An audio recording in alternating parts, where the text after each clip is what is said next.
welcome to Healing Cottage Homestead. Welcome to my kitchen. I am so happy to have you with me today. Today we are going to make a vegetarian dish, and we're going to make tofu with tofu stir fry. And I have some tofu that's going to expire on the 25th. And I am doing the pantry challenge this month, and so I'm putting a little bit of sesame oil in my pan, in my skillet, and I'm putting a little bit of sesame oil in my measuring cup because I'm going to use that to make the sauce that we're going to use for our stir fry. And I have this tofu that is going to expire and want to use that, and so I just thought I'm going to do a stir fry recipe that I use for pork and beef, and see how we can make that taste. And typically what I use tofu for is, there's a lot of water in this container, so I'm trying to get the tofu out without all of the water. I'm going to go ahead and dump some of this. I'm going to use about half of the tofu in this recipe. And what I typically use tofu for is I make it for salad, and I use a sweet chili sauce. So I fry it, and then I roll that in a sweet chili sauce. And right now I'm just getting the extra moisture out of this tofu.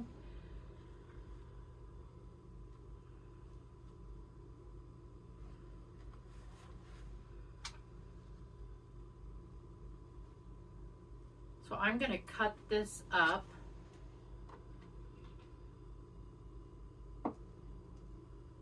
in cubes. And I have found the secret to making a crispy tofu is to dredge it in cornstarch first. So I have a little bit of cornstarch here, and I'm going to just dredge it in my cornstarch and add that to my skillet. And this tends to dry it up a little bit.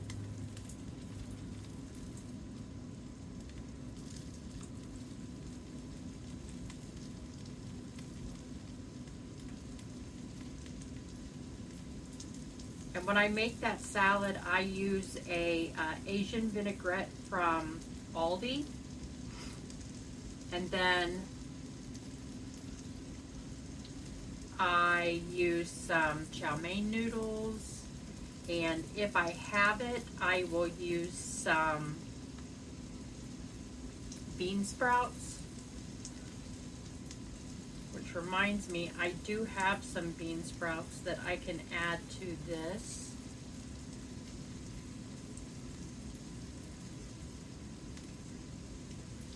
It's easier to do this in a bowl and just shake it around, but I had a paper plate, so that's what I'm using.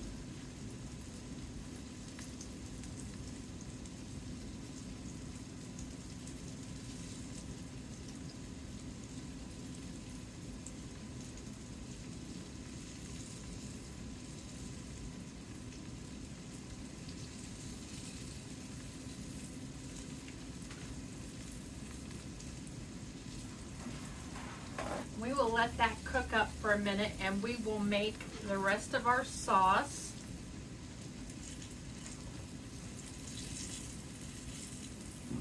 So I'm going to add some soy sauce.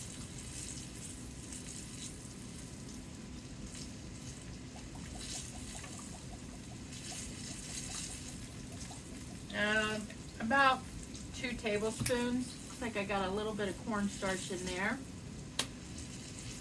And then I'm going to add just a little bit of sugar. About a teaspoon. And we'll add a little bit of garlic.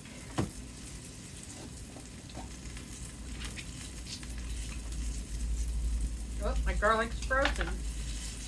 I told you my fridge is going on the fritz. It is freezing everything in my refrigerator, and I have it on 5.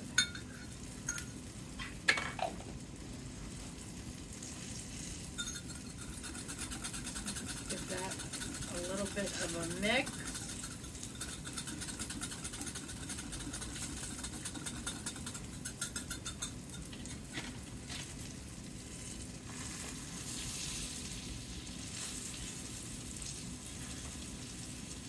Just flip these over.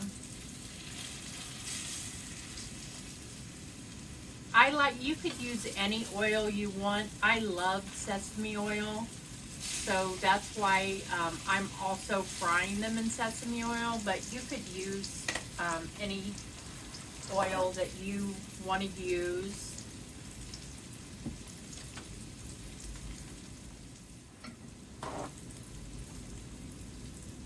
We will put our tofu on here when it's finished frying up.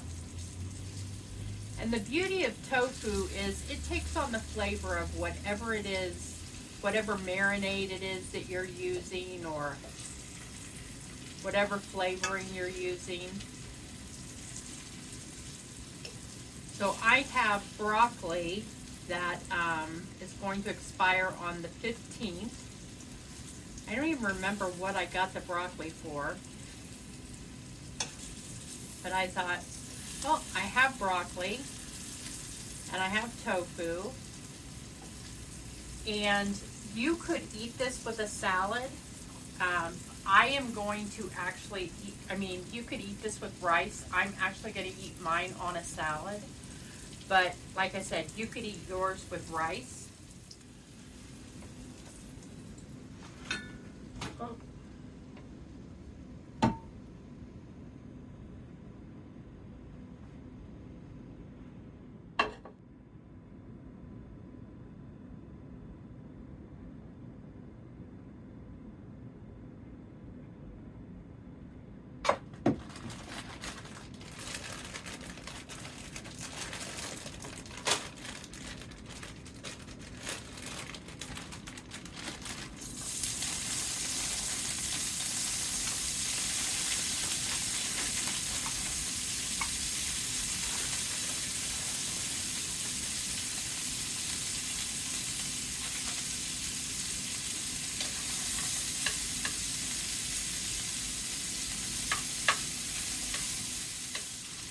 And if you don't normally carry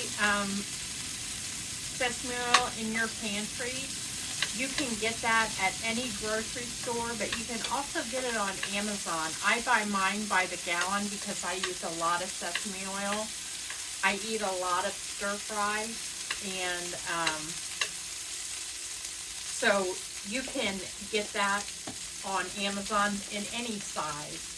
But you can get it at any grocery store. I know they have it at Walmart. I know they have it at Kroger, Meijer. Those are the groceries in my area.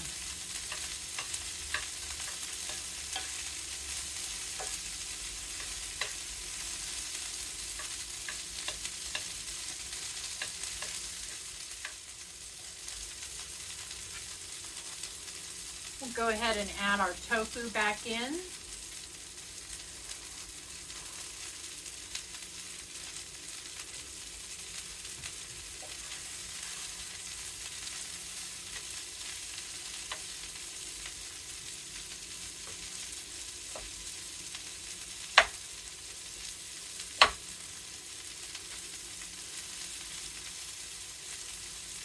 I like my broccoli very al dente.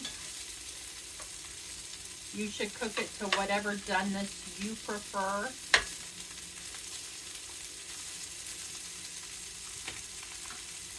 I'm going to go ahead and add my sauce in.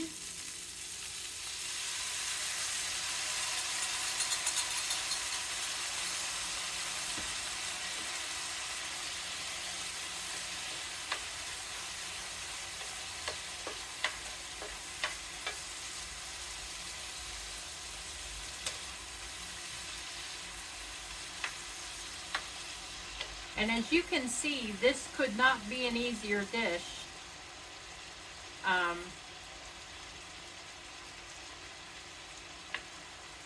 It just takes a few minutes.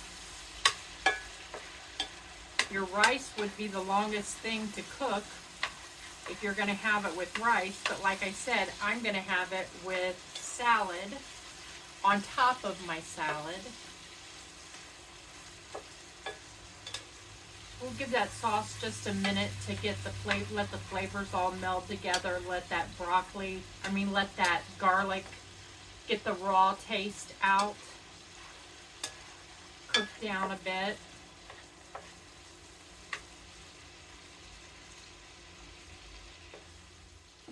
And I think we are done.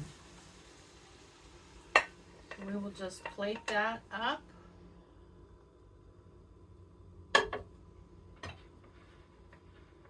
And that is what it looks like.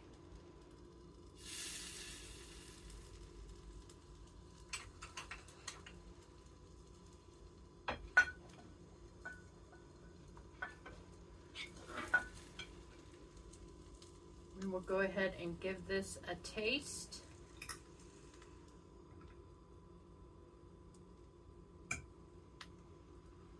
Would be good with some onion.